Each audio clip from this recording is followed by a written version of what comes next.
আমার বাচ্চাদের যখন কোনো অসুখ বিসুখ হয়েছে, কখনো কোনো সমস্যা দেখা দিয়েছে, তৎক্ষণাৎ করে তাদেরকে ফু দিয়েছি, তাদের শরীরে মুছেছি এবং সঙ্গে সঙ্গে আল্লাহ রাব্বুল আলামিন বিস্ময়করভাবে আমাকে উপকারিতা দিয়েছেন। সুপ্রিয় দর্শক, সূরা ইসরার ৮২ নম্বর আয়াতে আল্লাহ তাআলা ইরশাদ করেছেন, ওয়া নুনাজ্জিলু মিনাল কুরআনি মা হুয়া শিফাউন ওয়া রাহমাতুল লিল মুমিনিন। যার অর্থ হলো, আমি কোরআনে কারীমের এমন সব আয়াতসমূহ, সূরাসমূহ নাজিল করি যার মাঝে রয়েছে ঈমানদারদের জন্য আরোগ্য লাভের মাধ্যম এবং তাদের জন্য রহমত তথা আল্লাহর পক্ষ থেকে করুণা। এই আয়াতের ব্যাখ্যা মুফাসসিরদের অনেকেই বলেছেন, এখানে আল্লাহ রাব্বুল আলামিন আত্মিক রোগসমূহ থেকে আরোগ্য লাভের মাধ্যমের কথা বুঝিয়েছেন, অর্থাৎ কোরআনের প্রেসক্রিপশনকে অনুসরণ করার মাধ্যমে মানুষ প্রকৃত মানুষে পরিণত হয়, মানবীয় গুণাবলী অর্জন করে মানুষ আল্লাহ রাব্বুল আলামিনের প্রিয় পাত্রে পরিণত হয়।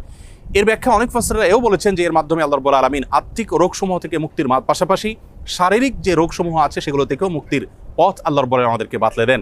সেগুলোকে আবিষ্কার করে খুঁজে বের করে যথাযথভাবে আমল করার মাধ্যমে উপকৃত হওয়াটাই হলো আমাদের জন্য মূল বিষয়। আজ আমরা কোরআনে কারীমের এমন একটি সূরা আপনাদের সঙ্গে শেয়ার করতে চাই যে সূরার অপর নামই হলো সূরাতুশ শিফা বা আরোগ্য লাভের সূরা। আর সেই সূরা হলো আমাদের সকলেরই অতি পরিচিত সূরাতুল ফাতিহা। সহিহ বুখারীতে আবু সাঈদ খুদরি রাদিয়াল্লাহু আনহু থেকে একটি হাদিস বর্ণিত হয়েছে, যে হাদিসের মাধ্যমে বোঝা যায় যে সাহাবায়ে কেরাম সূরাতুল ফাতিহার মাধ্যমে চিকিৎসা গ্রহণ করেছেন এবং অলৌকিকভাবে, বিস্ময়করভাবে কঠিন এবং দুরারোগ্য সমস্যা থেকে তারা মুক্তি লাভ করেছেন।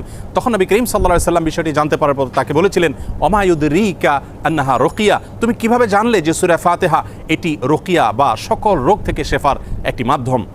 এজন্য এই সূরা সম্পর্কে উলামায়ে কেরাম বলে থাকেন যে সূরা ফাতিহার মাধ্যমে যে কোনো রোগ বালাই থেকে, যে কোনো বিপদ আপদ থেকে, যে কোনো অসুখ বিসুখ থেকে মুক্তি লাভের মাধ্যম হিসাবে আমরা এটিকে ব্যবহার করতে পারি।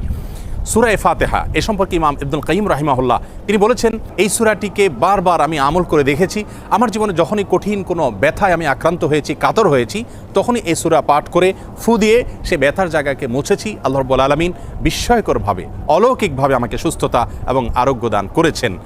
আমি ব্যক্তিগতভাবে আমার কথা বলতে পারি যে আমার বাসায়, পরিবারে আমার বাচ্চাদের যখন কোনো অসুখ বিসুখ হয়েছে, কখনো কোনো সমস্যা দেখা দিয়েছে, তৎক্ষণাৎ আমি সূরা ফাতিহা পাঠ করে তাদেরকে ফু দিয়েছি, তাদের শরীরে মুছেছি এবং সঙ্গে সঙ্গে আল্লাহ রাব্বুল আলামিন বিস্ময়করভাবে আমাকে উপকারিতা দিয়েছেন। আর এরকম ঘটনা আমার জীবনে ২-৪ বার নয়, বরং অগণিতবার ঘটেছে।